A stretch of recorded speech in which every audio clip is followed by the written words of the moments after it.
une synthèse de l'impact de l'accord de l'Union européenne sur les principaux performances économiques et notamment sur l'emploi.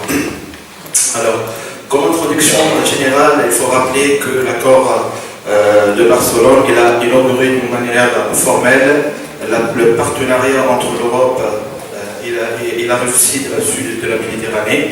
Et donc cet accord stipulait qu'il y aura une création de zone de libre-échange. Cette zone de libre-échange trouve sa justification dans la conception libérale du libre-échangisme, qu'il y aura des effets positifs sur les pays partenaires à travers ce qu'on appelle la maison, à travers des programmes de mise à niveau, donc compte tenu des dotations en facteur de production, c'est-à-dire les dotations naturelles ou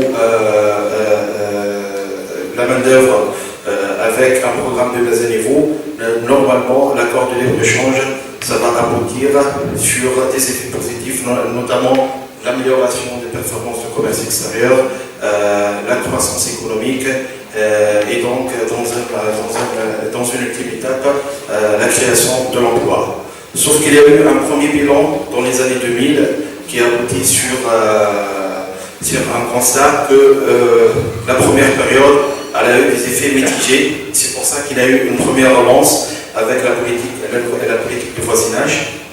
Ensuite, en 2010, il y a eu une deuxième relance avec l'Union pour la Méditerranée et avec l'événement des révolutions dans le pays de printemps arabe, ça a démontré l'insuffisance du modèle de développement et la déficience ou les déficits démocratiques. Et c'est pour ça aujourd'hui qu'on parle du statut avancé comme étant un outil de relance du partenariat. Alors, la question qui se pose, c'est que qu'en est-il aujourd'hui des 17 ans après Barcelone, des effets de politique successive de libéralisation et de coopération. Et donc, avant de répondre à cette question, il faut mettre en avance certains constats que nous vivons aujourd'hui. Aujourd'hui, il y a eu l'avènement des révolutions arabes qui étaient multiples de leurs déterminants politiques et sociaux, mais on est tous d'accord qu'il y a des raisons économiques communes. Aujourd'hui aussi, l'Europe vit une crise et donc elle est dans la capacité d'honorer ses engagements avec les pays de la sud de la Méditerranée, d'autant plus que même si on revient dans les premières années de la coopération, la rive nord n'a pas pu honorer ses engagements quand elle fonctionnait normalement. Et donc, les conséquences ou le constat, c'est qu'on observe aujourd'hui que toute la région vit une déstabilisation. Il y a un véritable dénominateur commun qui, que ce soit pour la rive sud ou la rive nord de la Méditerranée, dans la rive sud, il y a des révolutions. Toutefois, dans la rive nord, on observe aujourd'hui le développement du populisme tel qu'on observe en Italie ou en Grèce, et parfois la montée du nationalisme. Tout ça nous permet de dire que la Méditerranée est la région du monde la plus en crise aujourd'hui. Alors,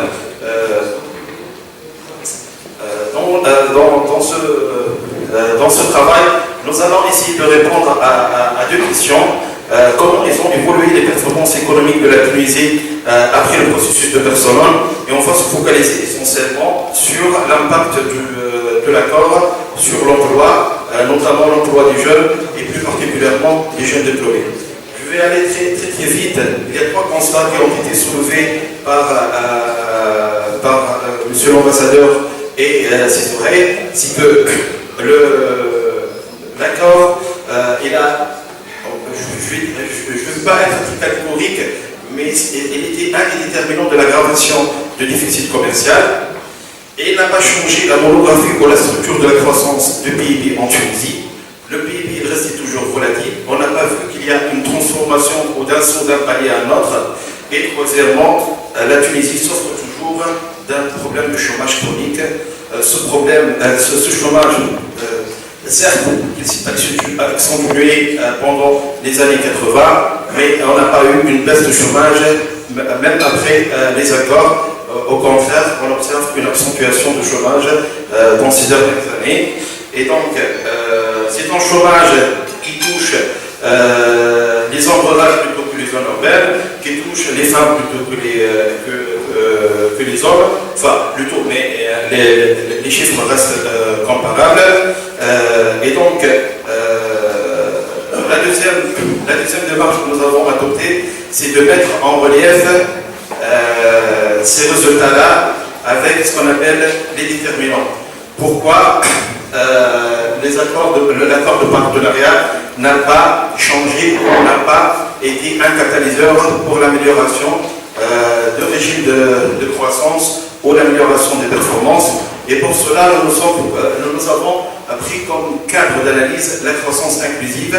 La croissance inclusive, en deux mots, c'est que tous les secteurs, tous les agents économiques doivent participer à la création de la croissance, mais notamment doivent prendre part dans la distribution dans cette croissance-là.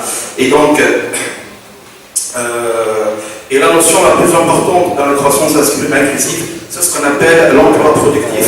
Donc l'emploi productif, c'est-à-dire, pour avoir une croissance inclusive, il faut à la fois augmenter l'emploi et améliorer la productivité. Et donc, là, je vais aller un petit peu dans le cadre d'analyse. Il fallait prendre un cadre d'analyse de ce qu'on appelle les déterminants de l'emploi productif. C'était le cadre de Osman, Rodrigue et Velasco. Pourquoi il n'y a pas de croissance inclusive? Parce qu'il y a des freins qui entravent le développement de l'investissement. Quels sont les freins à l'investissement? Il y a deux types de freins. Il y a le faible rendement économique, il y a le coût de financement qui est très élevé. Et donc, pourquoi le rendement économique il est assez faible en Tunisie? Parce qu'il y a une faiblesse au niveau de rendement social, mais aussi il y a une faible capacité d'appropriation. Le faible rendement social, c'est dû à un problème de la qualité du capital humain, c'est un problème de déficience de l'infrastructure. La capacité d'appropriation, elle est due à un dysfonctionnement de l'État ou à un dysfonctionnement du marché. Et pour le coût de financement, c'est parce qu'il y a un accès très limité au financement international. Et pour le marché local, il y a un problème de développement financier, notamment dû à une faible épargne intérieure ou une intermédiation insuffisante. Alors, c'est une partie très technique, mais bon, je vais essayer de la simplifier. On a essayé d'établir un modèle qui explique l'emploi en Tunisie. Et donc, l'emploi en Tunisie, il est expliqué par une panoplie de déterminants, mais on a essayé de prendre l'ensemble de ces déterminants-là, notamment la croissance économique, la structure de l'économie, l'investissement, la démographie, l'ouverture commerciale, le développement financier, la volatilité, le capital humain et l'infrastructure. Et vous trouvez dans ces déterminants-là un petit peu les canaux de transmission des accords de partenariat, c'est-à-dire les IDE et les exportations. Et donc, on a intégré le PIB juste pour calculer ce qu'on appelle l'élasticité de l'emploi. C'est-à-dire, c'est quoi l'élasticité de l'emploi? C'est quand la croissance augmente de 1%, quel est le pourcentage de diminution du chômage? Et donc, bon, il y avait des tests économétriques, donc on a essayé d'identifier les relations de long terme. C'est quoi une relation de long terme? Quels sont les déterminants de l'emploi en Tunisie? Donc les déterminants de l'emploi en Tunisie ne sont pas tous les déterminants qu'on a pris au début, sont uniquement l'investissement privé, le capital humain et les IDE. Sauf que la variable la plus déterminante, c'est les IDE. Et donc, on voit très bien que les exportations ne contribuent pas ou contribuent très faiblement à la création de l'emploi. Les IDE, oui, les IDE peuvent créer de l'emploi, mais le problème, c'est quel type d'emploi. Donc, d'après des études antérieures, les IDE créent d'emplois qui sont intensifs en capital, intensifs en main-d'œuvre, mais la main-d'œuvre non qualifiée. C'est pour ça qu'on n'arrive pas toujours à résorber ou à absorber résorber le problème du chômage des jeunes diplômés. Et donc, les recommandations, il y a deux types de recommandations. On a choisi quelques recommandations. Il y a des recommandations de court terme. Quelles actions peuvent être entreprises à court terme? C'est que, absolument, il faut résister à la tentation de creusement des déficits. Je dis bien des tentations ou aussi des dépressions au creusement des déficits. Modifier la structure des dépenses publiques, c'est-à-dire la rationalisation des dépenses publiques. En d'autres termes, mettre en place des programmes qui sont beaucoup plus avantageux aux populations pauvres.